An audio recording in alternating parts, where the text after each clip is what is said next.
Bonjour les enfants, et nous voilà revenus un peu pour quelques cours en vidéo. Alors je vous rappelle que pour ces cours en vidéo, il ne faut pas se contenter de les regarder, il faut faire les exercices, donc mettre sur pause et faire les exercices, il faut écrire les leçons, faire tout comme un bon élève devrait faire en classe. Alors repartons maintenant sur cette deuxième séance, séance sur espace, sur les figures de l'espace, c'est la première partie, le premier chapitre de l'espace de l'année, où on a commencé la dernière fois à travailler sur les pyramides. Alors ici, j'ai dessiné une pyramide sur GeoGebra, pyramide simple, hein, avec une base carrée, A, B, C, D ici, et puis un point S qui est le sommet. Alors je voulais vous montrer ceci pour vous montrer mieux comment fonctionnait la hauteur, parce que c'est vrai que sur une figure faite au tableau, c'était pas évident à voir, et sans doute que certaines ne sont pas encore bien claires sur sur ce qu'est une hauteur. Donc on va donc ici, on a le point S, et si on fait tomber quelque chose, eh bien hop, ça tombe ici, et ça arrive ici au point H, qu'on appelle le pied de la hauteur. Mais regardez, je vais déplacer ce pied de la hauteur, et regardez bien comment va se comporter le point S. Je bouge le point H ici, et regardez la pyramide comme elle bouge. Donc vous voyez finalement, quand je vous disais que vous pouviez placer votre point H un peu où vous voulez en fait dans votre dessin de perspective, ça dépendra de la position du point S. Est-ce que le point S est plus vers l'avant ou est-ce qu'il est plus vers l'après, plus vers la droite ou plus vers la gauche? C'est vous qui choisissez en fait. D'accord? Donc, du moins, choisissez quand vous faites vous-même, quand vous décidez vous-même de faire une pyramide quelconque à votre choix. Bien sûr, il y a des tas de cas où on n'a pas le choix. Il sera imposé de faire telle ou telle pyramide. Alors ici, dans ce cas-là, j'ai fait un carré relatif en 5. J'ai pas pu sortir H. Je peux pas sortir H du carré. Mais en réalité, on pourrait très bien sortir H du carré. C'est-à-dire que le point S, ben, il sortirait lui-même. Il serait quelque chose d'extérieur à ce carré. D'accord? Voilà, donc peut-être que vous voyez mieux comme ça, en voyant la pyramide qui bouge. On voit mieux que lorsqu'on fait juste un dessin. D'ailleurs, c'est intéressant, on va placer ici le point H sur le point ici. Et on a ici une pyramide particulière où on voit que la hauteur, eh bien, elle tombe sur un des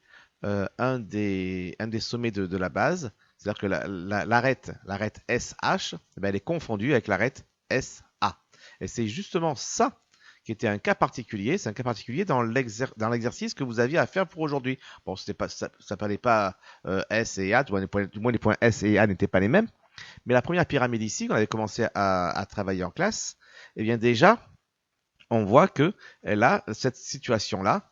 Elle a ici un angle droit, c'est-à-dire que la hauteur qui part de A ici, d'accord, la hauteur qui part de A, eh bien, lorsqu'elle tombe, elle tombe sur un des sommets de ce quadrilatère ici, qui sert de base. Vous voyez, donc c'est exactement le même cas que là ici, lorsque le pied de la hauteur, le point H, enfin H ici, mais c'est pas H dans le cas de l'exercice, eh bien, va se remettre sur un des sommets. Ça peut être celui-là, ça peut être celui-ci, hein. Ça peut être n'importe quel, évidemment. Un des sommets de, euh, de la base. Alors ici, on avait quoi du coup? On avait donc dit que il fallait compiler le tableau. Le sommet, c'était A, ça on l'avait bien tous vu. La nature de la base. Alors beaucoup avaient pensé à carré évidemment, mais on avait dit que non parce que rien n'indique ici que les longueurs sont les mêmes. Rien n'indique non plus qu'il y a des angles droits. Donc c'est juste un quadrilatère.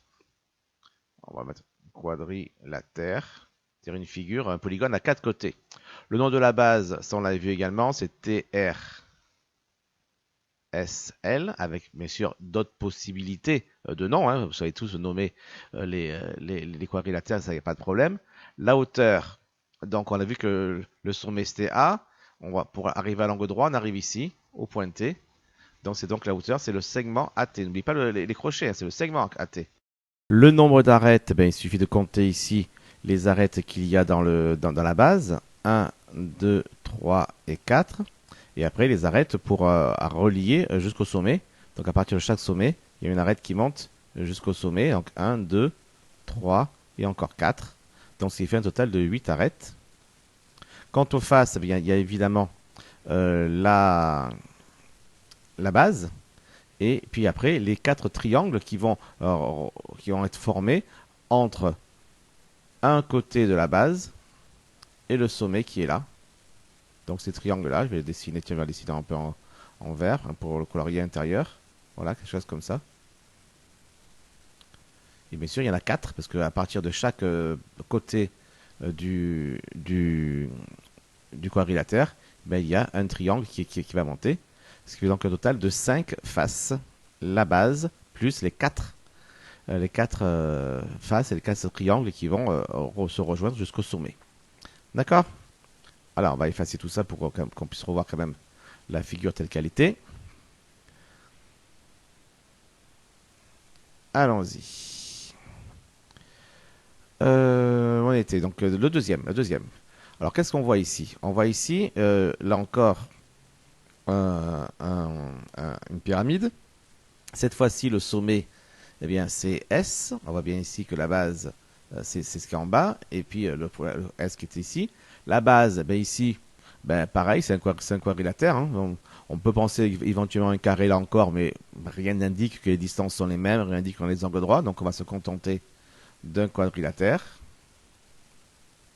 Le nom de la base, ben, ABCD. Ça, je pense que tout le monde a pu le trouver. La hauteur, donc le point S est ici. On tombe ici, on arrive à perpendiculairement ici, c'est marqué ici, H. Donc la hauteur SH. Le nombre d'arêtes, ben, pareil que tout à l'heure. On en a 4 au niveau des, 4 au niveau des, de la base, et après les 4 qui montent jusqu'au sommet, ce qui fait un total de 8. Et quant au nombre de faces, toujours pareil, il y a la base, le quadrilatère, et à partir de chaque côté de la base, eh bien, il y a un triangle qui va monter jusqu'au point S. Donc ça va faire donc 4 faces latérales, 4 faces qui vont faire le tour de la pyramide, plus la base. On arrive encore à 5. Ensuite, vous avez donc à faire le 3. Alors là, on voit ici une pyramide un peu particulière, parce que imaginons que D soit le sommet, comme on l'imagine ici. D'accord, D serait le sommet. Mais, par contre, on voit que la base, dans ce cas-là, ce serait ceci. Et quelle est la forme de la base ici? Alors, il n'est pas très bien dessiné. Ce serait JKH, ce serait un triangle. Voilà. La nature de la base, ce n'est plus un quadrilatère, c'est un triangle. Un triangle qu'on peut appeler JHK, par exemple. JHK. Et dans ce cas, la hauteur, ben, elle part de ce segment, dont une extrémité est le point D, le sommet, et évidemment, l'autre extrémité, perpendiculaire à la base, va donner le point M ici. Ce sera donc le segment DM. Donc D et M. Quant au nombre d'arêtes, il y a les 3 arêtes du triangle qui forment la base ici. Et bien sûr, à partir de chaque sommet, il y a 3 arêtes, enfin il y a une arête pour chaque sommet, un total de 3 arêtes qui vont revenir jusqu'au point D, ce qui fait un total de 6 arêtes. Quant au nombre de faces, alors là par contre, il y a évidemment la base, ici, une face, et puis pour chaque côté de la base, il va y avoir une face qui va rejoindre le sommet, ce qui fait donc un total de 3 faces, plus donc la face qui est la base, ce qui va faire 4 faces. D'accord? Alors ce qui est important de noter ici, c'est qu'on a vu ici, on a considéré D comme étant le sommet et JHK comme étant la base. Mais en réalité, on aurait pu faire des choses très différemment. On aurait pu choisir à la place de prendre J comme sommet et prendre KDH comme base. Ça marchait tout aussi bien. C'était aussi une pyramide. Avec la base qui était ici. Et après, tout ça, tous ces points-là vont se rejoindre au point J. Donc ça fait aussi une pyramide de sommet J. Et on peut faire pareil avec le sommet H en prenant JKD comme base. D'ailleurs, ce type de pyramide s'appelle un tétraèdre. Tétra, ça vient de 4, enfin, c'est du grec, hein, et èdre, ça veut dire base. Et au pluriel, 4 bases. Ce qui veut dire qu'en fait, dans un tétraèdre, n'importe quelle face peut être considérée comme la base. Tout simplement. Autant dans la première, deuxième pyramide, il n'y a pas le choix. Hein. Là, il y a vraiment un point qui est un sommet et une face. Ici, c'est le quadrilatère qui était une base. Dans le cas du tétraèdre, dans le cas où la base est un triangle, en fait, n'importe quelle face pourrait être la base, parce que toutes les faces sont des triangles, donc chacune peut être la base ou une face qui ramène à un sommet. Donc voilà, c'est le cas particulier, ça c'est le cas particulier du tétraèdre, où on a donc le choix, dans le choix de la base. Alors bien sûr, évidemment, ici, vu qu'on savait qu'on allait nous demander la hauteur plus tard, ben, comme l'angle droit ici, on ne l'a que pour le DM, qui est perpendiculaire à la base du haut, la base J, H, K, ben, dans ce cas-là, évidemment, ce qui était à privilégier, c'était ce qu'on a mis comme longueur. Mais ce n'était pas du tout obligatoire, on aurait très bien pu choisir autre chose. On aurait du mal à nommer la hauteur ici, puisqu'on n'avait pas le pied de la hauteur dans les autres cas, mais néanmoins, ça pouvait exister, ça pouvait être le sommet, ça pouvait être une autre base que ce qu'on a mis nous.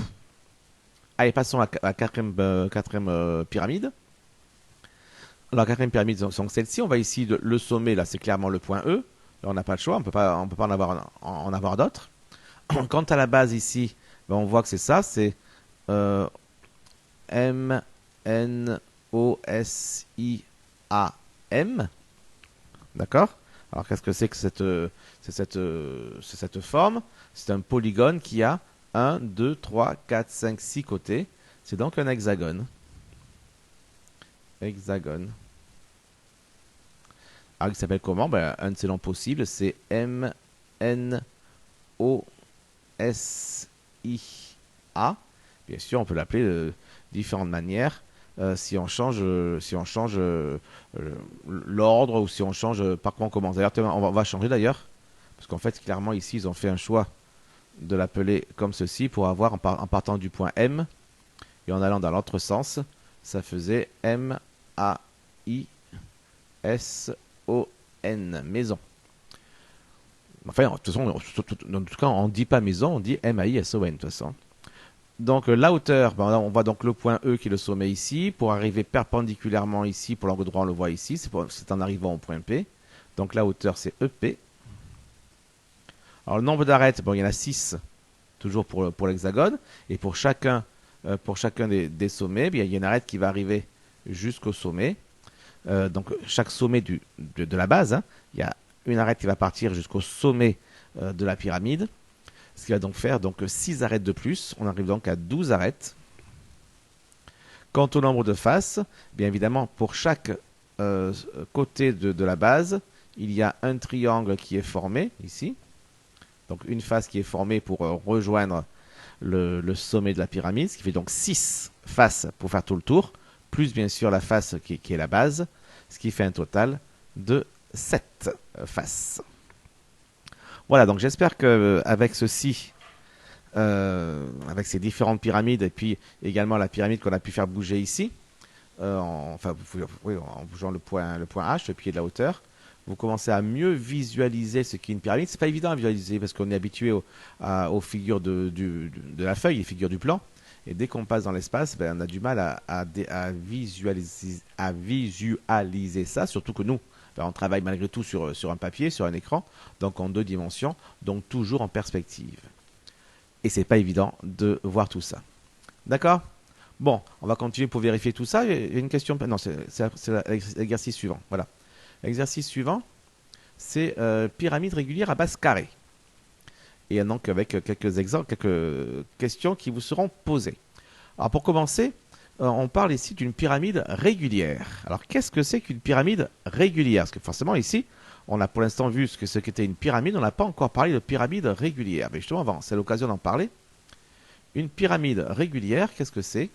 C'est une pyramide déjà, dont la base est un polygone régulier. Alors qu'est-ce que c'est qu'un polygone régulier? C'est un polygone qui a tous ses côtés égaux et tous ses angles également égaux. Par exemple, dans le cas d'un quadrilatère, le polygone régulier, c'est le carré. Il a les côtés égaux et tous les angles ici égaux, 90, 90 partout. Dans le cas du triangle, le polygone régulier, c'est le triangle équilatéral. Tous les côtés égaux et tous les angles 60, 60, 60. Tous les angles égaux. Après, dès qu'on passe à 5 aussi, c'est plus compliqué à dessiner, mais c'est le même principe. Tous les côtés égaux et tous les angles égaux. Ça, c'est la base régulière. Mais pour être pyramide régulière, il faut quelque chose en plus. il faut déjà avoir une base régulière. Voilà pourquoi ici, cette pyramide régulière a une base carrée. Elle ne peut pas avoir une base rectangulaire, elle ne peut pas avoir une base en losange, non, elle doit avoir une base carrée. Si elle a 4 côtés, évidemment, c'est la 5 côtés ou 3 côtés, c'est pas carré. Mais pour si elle a 4 côtés, la base sera forcément un carré. Eh bien, ce qu'elle a en plus, c'est que le pied de la hauteur, le point H, doit forcément tomber au centre de cette base. Je reprends ici le dessin. J'ai justement fait ici exprès une base carrée pour voir qu'on peut avoir une pyramide régulière. Bien, regardez, si je mets le point H ici, donc il n'est pas au centre du carré, ben ceci n'est pas une pyramide régulière. Si je bouge pour obtenir ici, pour la faire tomber sur le point E, alors là, c'est une pyramide régulière, parce que, évidemment, ça tombe bien, pile poil, sur le centre du carré. Regardons, alors, je sais pas si j'arrive à faire tourner la pyramide. Voilà, on arrive à la faire tourner un petit peu. Hop, là, c'est pas évident. Voilà. Donc là, j'ai quasiment une vue de dessus. Donc mon point H, parce que mon point H, je ne peux plus bouger maintenant si il est trop par-dessus. Donc, voilà, donc déjà ici, donc c'est pas parfaitement une vue de dessus, parce que sinon, après, j'ai plus accès à mon point H. Vous voyez ici, donc la pyramide, elle n'est pas régulière, c'est là parce que le point H ne tombe pas sur le point E. Et vous voyez que la pyramide, elle tire un peu vers la gauche du dessin. Alors que si je ramène le point H, est-ce que je peux le bouger dans le point H? Pas évident ça. Ouais, je pense que c'est bon. Si je peux le bouger, le ramener jusqu'au point E, et regardez, là il est sur le point E, et je vais essayer de tourner maintenant la pyramide pour être une belle vue de dessus. Regardez, hop, regardez, par-dessus, ça tombe exactement, il y a une très bonne symétrie. Alors que si, il va falloir réussir à tourner tout ça, le point E, je le replace ailleurs, et que je repasse en vue de dessus. Hop, là, ben ouais, là, c'est ça, là en vue de dessus, vous voyez, c'est décalé. Les triangles ne sont pas tous les mêmes, il n'y a pas une symétrie parfaite. Voilà donc la différence qu'il y a entre une pyramide régulière et une pyramide qui n'est pas régulière. Voilà, elle n'est pas régulière. Le point S, ben, il se bat un peu n'importe où. Si elle est régulière, hop, le point S ici, il est bien au-dessus du centre de la base qui elle-même doit être une base régulière. Voilà donc pour les pyramides régulières. On notera tout ça tout à l'heure dans la leçon. Mais commençons par l'exercice. Ici, donc la figure, donc elle est dessinée, nomme le sommet et la base de cette pyramide. Alors je vous laisse un petit moment, un instant de réflexion, mettez en pause, puis on va corriger cette première question. Voilà, normalement vous avez donc déjà répondu à cette première question. Nomme le sommet et la base de cette pyramide. Alors évidemment, c'était assez facile, hein. Le sommet, on le voit ici, c'est le point S. Donc le sommet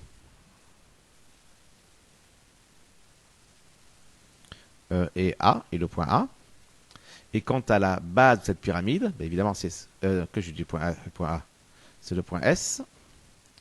Quant à la base, on la voit ici, c'est A, B, C, D. On revient sur A. Donc la base est A, B, C, D. D'accord? Ça, je pense qu'on y est arrivé. Que représente le segment SH pour la pyramide? Donc, le segment SH qu'on voit ici. Donc, je repasse en pointillé. Alors, qu'est-ce que c'est?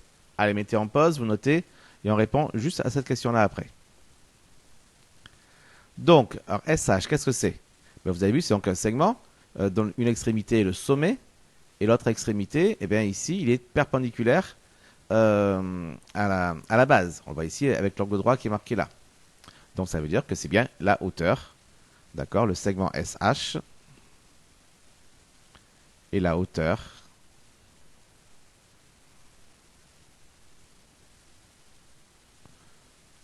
de la pyramide. Et vous avez vu ici, donc la hauteur, elle tombe bien ici. On a vu, les diagonales sont dessinées ici, diagonale du carré. Et la hauteur, elle tombe bien sur le centre du carré à l'intersection des diagonales. Donc le segment SH et la hauteur de la pyramide. Indique en centimètres la longueur de chacune des arêtes de cette pyramide. Justifié. Alors, il y a des cas faciles ici. on va commencer par les cas très faciles. C'est évidemment le côté AB, par exemple. D'accord? Il y a le côté AB qui est très facile à faire. Puisque AB, c'est un des côtés du carré. Comme c'est marqué ici, AB vaut 5 cm. D'accord? Mais évidemment, BC vaut également 5 cm. Parce que c'est aussi un côté du carré. CD, c'est aussi 5 cm. Puisqu'on a un carré. Et également, SD, DA, c'est aussi 5 cm. D'accord? On avait 5 cm ici. Donc forcément, ce sera pareil pour tous. On a également la longueur SA qui vaut, alors c'est 7,3, j'ai l'impression, parce que c'est un peu caché là, 7,3 cm. Donc SA, ça vaut également 7,3 cm. Mais combien vont valoir les autres arêtes, c'est-à-dire SB, SC et SD? D'accord? Alors là, c'est l'avantage de la pyramide régulière. On le voit ici. Lorsqu'on place le point H sur le point E, pyramide régulière, bien on voit que la S, que ce soit SA, que ce soit SB, que ce soit SC ou que ce soit SD, bon, on voit très bien lorsqu'on passe là-haut, regardez, c'est symétrique. Donc évidemment, c'est la même chose. Ça veut donc dire que toutes ces longueurs-là sont les mêmes. C'est tout dans le bon sens pour mieux le revoir. Voilà, comme ça, c'est bien. Là, on voit pas mal les choses. D'accord? Donc toutes les distances ici sont les mêmes dans le cas de la pyramide régulière. Si la pyramide n'est pas régulière, ce ne serait pas le cas. Hein. Regardez ici. Évidemment, la longueur SA est plus courte que la longueur SC. Par contre, lorsqu'on est en pyramide régulière, là, toutes les longueurs, toutes les arêtes qui partent du sommet ont toutes la même longueur. Donc ici, on a évidemment encore SB qui vaut donc 7,3 cm. SC aussi. Et SD, pareil, 7,3 cm. D'accord? Quelle est la nature du triangle ADC? ADC, celui-ci. Et construis-le en vraie grandeur. Alors là, je vous demande de mettre en pause, de répondre à cette question. On y répond tout de suite après. Alors, j'espère répondu à cette question petit d. D'accord, je vais numéroter maintenant. Petit d. Alors, quelle est la nature du triangle ADC? AD, ça vaut 5 cm. CD, ça vaut 5 cm. Donc, forcément, c'est un triangle isocèle. Et comme en plus, on sait qu'ici, il y a un angle droit, eh bien, forcément, c'est que c'est un triangle rectangle isocèle. D'accord? Donc, on a AD qui est égal à DC et l'angle ADC, ce sera plus simple, l'angle ADC égale 90 degrés. On pourrait dire aussi AD perpendiculaire à ADC en termes de droite. Donc, le triangle ADC est rectangle isocèle. Et après, on demande de le construire en vraie grandeur. Ça, c'est un truc qui va souvent vous être demandé, parce que forcément, en perspective, les choses sont déformées. Vous avez vu, l'angle droit qui est au niveau de D, il ne ressemble pas à l'angle droit. Hein. Et c'est pareil pour les longueurs. La longueur AD, elle n'a pas l'air d'être aussi longue que la longueur DC. Parce que les perspectives, ça déforme tout. Donc très souvent, on vous demandera après de construire en vraie grandeur pour le voir réellement tel qu'il est dans la vraie vie. Alors comment on fait là? C'est très simple. Hein. Puisqu'on sait que c'est un triangle rectangle isocèle, on part du point D. Ici, on fait un angle droit, donc à l'équerre, hein, tout simplement. Et après, on mesure 5 cm ici pour trouver le point C. Et on mesure également 5 cm ici pour trouver le point A. Il n'y en a plus qu'à relier. Et on obtient notre triangle qui est fait parfaitement. D'accord? Même question ensuite pour le triangle SAB. SA. Oula. J'ai raté ici le reste. Donc pour le triangle SAB.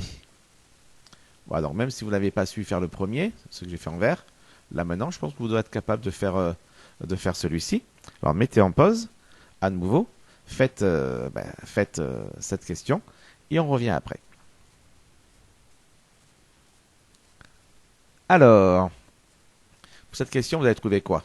Eh bien, vous allez trouver évidemment que les deux longueurs ici, que j'ai fait en orange, SA et SB sont les mêmes. On l'a dit ici. SA c'est 7,3, SB aussi. Donc c'est bien un triangle isocèle. Est-ce qu'il est rectangle? Lui, non, apparemment non, il n'y a pas d'angle droit. Donc ici, on a tout simplement, on a SA égale SB. Ça c'est dû au fait évidemment que c'est une pyramide régulière. Donc SA égale SB. Donc SAB est isocèle. Le triangle SAB est isocèle. Alors comment est-ce qu'on va le dessiner? Très simplement, comme on trace n'importe quel triangle isocèle, le plus simple, on trace d'abord AB, qui fait 5 cm. D'accord? On trace le segment AB. Puis après, on prend le compas, on trace le cercle de centre A et de rayon 7,3. Donc un arc de cercle, évidemment, ça suffit, avec 7,3 de rayon. Et pareil, le cercle de centre B et de rayon 7,3. Et au croisement, on a le point S. Il est bien à 7,3 du point A, puisqu'on a mis ici un cercle de rayon 7,3. Et il est bien à 7,3 du point B, puisqu'on a fait également un cercle de centre B, mais de rayon 7,3. Et donc tout ça, ça nous forme, ça nous construit notre triangle SAB. Voilà. J'espère que ça commence à devenir un peu plus clair pour vous, les pyramides. C'est pas toujours évident, ne vous inquiétez pas. Au début, c'est toujours un peu compliqué. Les pyramides, tout ce qui est dans l'espace, c'est un peu compliqué. C'est pas les choses où on est le plus habitué. Donc c'est normal au début d'avoir un petit peu de mal, mais petit à petit, il va falloir s'habituer, réussir à imaginer les choses dans sa tête, parce que on n'a pas tous un GeoGebra à disposition. Donc même, en tout cas, même sur l'ordinateur ou sur la tablette, on n'a pas toujours accès. Donc il faut réussir à voir tout ça, tout ce qu'on fait ici sur GeoGebra, toutes ces choses-là, il faut réussir à les voir dans sa tête directement. Alors c'est pas évident, il faut un petit peu de temps, mais au bout d'entraînement, avec de l'entraînement, on y arrive. Alors avant de partir, reprenez la partie leçon et vous notez donc cette définition de la pyramide régulière, parce qu'on en a parlé, mais on n'a pas écrit dans la leçon ce que c'était. Donc vous rajoutez donc dans la leçon définition. Une pyramide est dite régulière quand la base est régulière et que le pied de la hauteur est le centre de la base. Le pied de la hauteur, vous voyez, c'est le point H, c'est là où la hauteur tombe en fait. Lorsqu'on lâche un objet à partir du point S, il va tomber quelque part, ça, c'est le point H, c'est ce qu'on appelle le pied de la hauteur. Voilà, vous notez tout ça, et puis on se retrouve très vite pour la suite de la leçon. Ciao, ciao!